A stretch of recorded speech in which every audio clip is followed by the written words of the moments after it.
I watched a conversation fall apart in real time last week, in about 4 seconds. Excuse me, I did not do anything wrong. I simply let it fade out naturally. You asked someone, "What do you do?" They said, "I'm in finance," and then you both just stood there, holding your drinks, staring at the ceiling. Okay, in my defense, the ceiling was very interesting. Leo. It had exposed brick. It was a whole design choice. The point is, that conversation was over the second you asked that question. You didn't do it on purpose.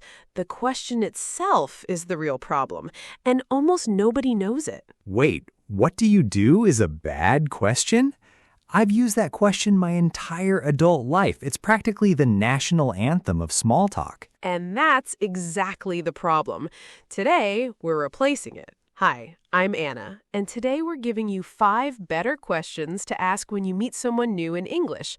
Questions that actually spark a real conversation instead of a conversational wall. And I'm Leo, professional ceiling starer.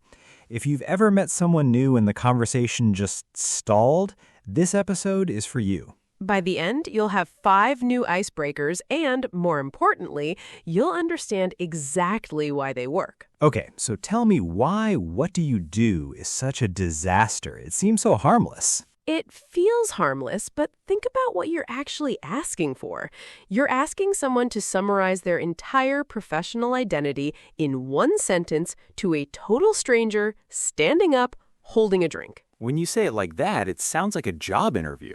It basically is one.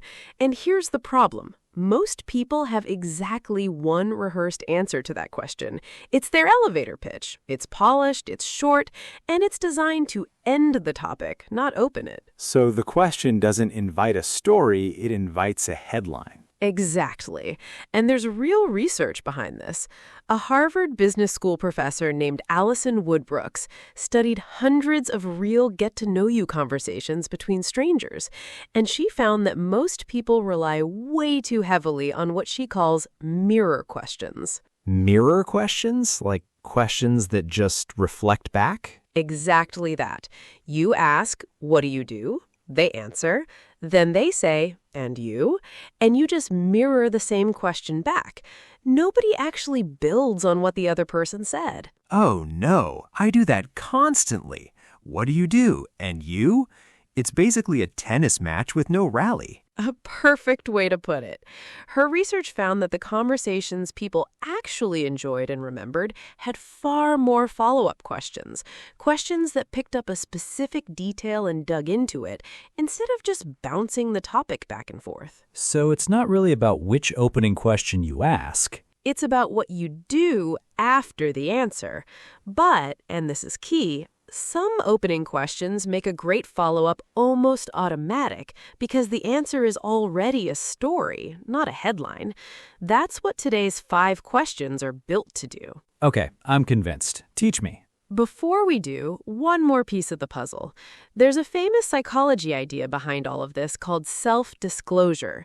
Basically, people feel close to each other when they share real information, even small things, instead of just facts. So what do you do gives you a fact. It doesn't give you anything real. Right. I'm in finance is a fact. I've been completely obsessed with sourdough baking for the past 2 months is a real little piece of someone's actual life. One of those you can talk about for 20 minutes. The other one, you really can't. All right, before the 5 questions, let's test something. Ready, Anna? Ready. You meet someone at a party. Which question is more likely to lead to a 5-minute conversation? A, what do you do? B, what's something you've been really into lately? B, obviously. A gives them a job title. B gives them a topic they actually chose themselves. Correct. Harder one. Someone answers your icebreaker with a short, boring answer. Oh, nothing much. What should you do? A, ask a new, unrelated question. B, gently push with a specific follow-up like, nothing? Come on, not even one small thing? B, don't abandon ship after one flat answer. Sometimes people just need a tiny nudge and a little humor to actually open up. See, this is why you host the show and I stare at ceilings. Let's get to the 5 questions. We're giving you 5 icebreakers today. Each one replaces what do you do in a different kind of moment. So by the end, you'll have options for almost any situation. The first one is, what are you working on right now? That sounds so similar to what do you do, though. What's actually different? Everything, actually. What do you do asks for an identity, a permanent label. What are you working on asks for a project, something active, something with a story attached to it. So instead of, I'm a graphic designer, they might say, I'm actually redesigning my sister's wedding invitations right now, and it's a nightmare because she keeps changing her mind. See the difference? That's a whole scene. You can ask 10 follow-up questions about that. Whereas graphic designer is just a label, a wall. Exactly. Try it in a sentence, Leo. Hey, forget the job title. What are you actually working on these days? Perfect. And I love that you added forget the job title. It signals exactly what kind of answer you're hoping for. Number 2, what's made you smile today? This one feels very warm. It is warm, and that's the point. This question taps straight into a positive emotion, so people answer it more easily and more honestly than almost any other icebreaker. Doesn't it feel a little intense, like too personal for a stranger? It can, if your tone is too serious. Say it lightly, almost playfully, and it lands as charming, not intense. Tone does most of the work here. Give me an example of the tone. Okay, random question. What's made you smile today? The word random gives them permission to answer casually. It lowers the stakes. Random question, what's made you smile today? I actually really like that one. It's one of my personal favorites. People almost always pause for a second, then genuinely think about it. And that little pause is the moment real connection starts. Number 3, what have you been completely obsessed with lately? I love the word obsessed here. It's much stronger than interested in. That's intentional. Interested in invites a mild answer. Obsessed with invites enthusiasm, and enthusiasm is contagious in conversation. So if I ask this and someone says, oh, I've been obsessed with this true crime podcast, I now have 20 follow-up questions. Exactly. And notice, this question has nothing to do with work at all. It works beautifully at a party, on a first date, anywhere you want zero professional pressure in the room. So, completely random, what have you been obsessed with lately? See how random showed up again? It's doing the same job. It softens the question and makes it feel playful instead of like an interview. Number 4, what could you talk about for hours? This one is a personal favorite because it's almost impossible to answer boringly. Nobody says nothing to this question. It also just feels fun, like you're inviting them to be a little dramatic. Exactly. You're giving them permission to be enthusiastic, even a little extra. And most people secretly love that permission. What if they genuinely don't know how to answer? Then you help them. Come on, everyone has one thing. Video games, a TV show, your dog, your weird theory about why cats always sit on your laptop. The laptop cat theory is a very specific example. It's a real one. Someone actually told me their cat was secretly the mayor of their neighborhood. We talked for 15 minutes. That's exactly proving your point. And the 5th one, what brought you here tonight? This one is context-specific. It works especially well at events, parties, conferences, weddings. This feels like the safest one of the 5, honestly. It is the gentlest one, which makes it a great opener when you want to ease into a conversation instead of diving straight into something bold. And the beauty is the answer often naturally leads into their work or their passions anyway, just through the side door instead of the front door. Exactly right. My roommate dragged me here tells you something completely different from, I organize this event every year. Same question, wildly different windows into who they are. 5 questions. Working on right now, made you smile, obsessed with lately, talk about for hours, and brought you here tonight. 5 doors instead of 1 door that's already closed. Leo, tell everyone about your ceiling moment, the real story, not the 4-second summary. Okay, fine. I was at a work networking event, terrified, holding a lukewarm drink, and I saw someone standing alone. I thought, great, easy target. We'll both be relieved to have someone to talk to. A noble mission. I walk up, I say, hi, I'm Leo, what do you do? She says, I'm in finance. I say, oh, cool, cool. And then nothing. My brain just produced static. I genuinely started reading the ceiling for inspiration. And she didn't save the conversation either? No, because I gave her nothing to build on. I'm in finance isn't a topic, it's a wall. We both just stood there until someone's phone conveniently buzzed and she had to leave. Classic escape maneuver. I've used it myself, so I completely respected it. I actually have the opposite story from around the same time period, funnily enough. I was at a similar kind of event, and instead of what do you do, I tried, so random question, what have you been obsessed with lately? And? The guy's whole face changed. He said, okay, this is embarrassing, but I've been teaching myself to identify birds by their call. I have an app. I have a notebook. And I said, wait, teach me one bird call right now. Did he actually do it? He did a very committed impression of a mourning dove in the middle of a crowded room. And I will remember that man forever. I don't even remember his job. You don't know what he does for a living, but you know he can do bird calls. And honestly, which one of those tells you more about a person? The bird calls. Definitely the bird calls. That's the whole lesson, really, in one story. Let's cover the mistakes people make even after they learn better questions. Mistake 1, and we already named this earlier, falling straight back into a mirror question. You ask a great question, they give a great answer, and then instead of a follow-up, you just say, cool, and you? You basically threw away the gift they just gave you. So the fix is actually respond to the specific thing they said. Exactly. Pick one detail and dig into it. If they say, I've been obsessed with sourdough baking, don't say, cool, and you? Say, wait, have you actually made a loaf that worked? Mistake 2, treating this like an interrogation, firing question after question with no reaction in between. This happens when people are nervous. They prepared 5 good questions and now they're just deploying them one after another like a checklist. The fix is to actually react first. Laugh, say no way, ask a genuine follow-up before you even think about your next planned question. A conversation should feel like a game of catch, not a survey. Mistake 3, forgetting to actually answer these questions yourself. If you ask, what have you been obsessed with lately, and they answer, and then you just nod and move on, the conversation feels lopsided. It should be a real exchange. Right, they're going to ask it back to you eventually. Have your own honest answer ready. Not a rehearsed, perfect answer, just something true.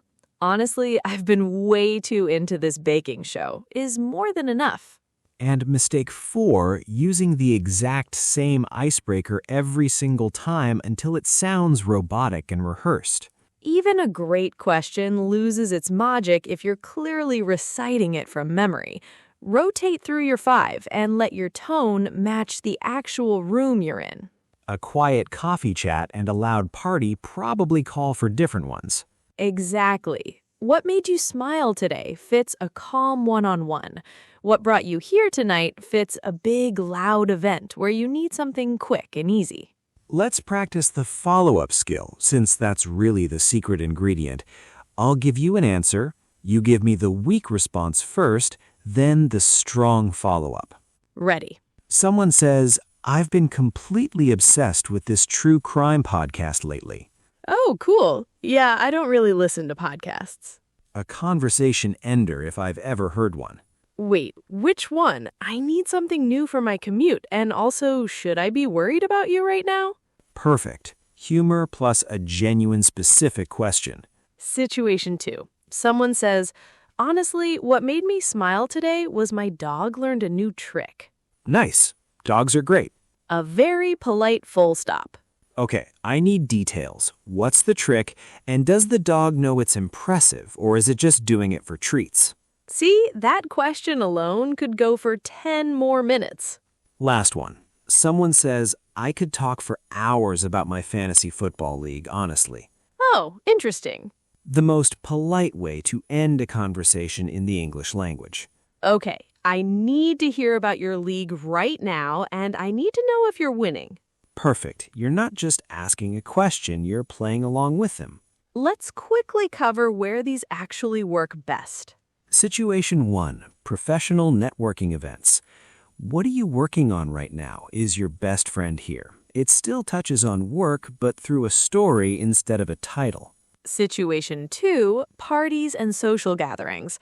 What's made you smile today? And what have you been obsessed with lately? Shine here. Zero professional pressure, maximum personality. Situation 3, and this is a newer one, hybrid or virtual events, some of which now even use spatial audio so it feels like you're actually walking up to someone in a room. In those settings, what brought you here tonight works especially well, since everyone's genuinely a little curious why everyone else showed up to a digital room. And situation 4, honestly just meeting a friend of a friend at a small gathering. What could you talk for hours about is perfect there. It's playful, low pressure, and honestly a great way to find out fast if you two will actually get along. Before word tour, one golden rule. The one that actually matters most, even more than the 5 questions themselves. Here it is. The opening question matters less than what you do with the answer. You could ask the best question in the world, and if you respond with, cool, and you've wasted it. Or you could ask something simple, and if you follow up with real curiosity, you've built a real connection. The door doesn't matter if nobody walks through it. Time for word tour. Let's walk through today's key words and phrases. First, rapport. Rapport means a friendly, comfortable connection with someone, a feeling that you understand each other a little. For example, they built rapport quickly just by talking about their dogs. You can repeat rapport. Next, self-disclosure. Self-disclosure means sharing real, sometimes personal information about yourself with someone else. For example, a little self-disclosure, even something small, helps people feel closer to you. Self-disclosure. Opening a small door into your real life. Next, a mirror question. A mirror question is when you simply repeat someone's question back to you instead of asking something new. For example, "And you?" is the most common mirror question in English. Mirror question. A question with no real curiosity behind it. Next, a follow-up question. A follow-up question picks up a specific detail from someone's answer and asks more about it. For example, instead of changing topics, she asked a great follow-up question about his trip. Follow-up question. The real engine of a good conversation. Next, a launch pad. A launch pad is something that gives you an easy starting point to build on. For example, his answer about hiking was the perfect launch pad for more questions. Launch pad. A small answer that can lift into a much bigger conversation. Last one, small talk. Small talk means light, casual conversation, often used to start a bigger conversation. For example, we started with small talk about the weather, then moved to something more interesting. Small talk. The doorway, not the destination. Here's your tiny mission for today. The next time you meet someone new, don't ask, "What do you do?" Pick one of our 5 questions and actually follow up on their answer out loud in English this week. Tell us in the comments which of the 5 icebreakers are you trying first. And if this episode helped, our episode on speaking with confidence pairs really well with this one, knowing what to say and actually having the confidence to say it. If this made small talk feel a little less scary, tap subscribe. Every week we give you real tools for real conversations. And share this with someone who always asks, "What do you do?" and doesn't know why the conversation keeps stalling. We're proud of you for staying until the end. This is Anna. And this is Leo, professional ceiling starer retired. And remember, the question opens the door. The follow-up is what actually walks through it. See you next time on Echo English Podcast. Bye. Bye.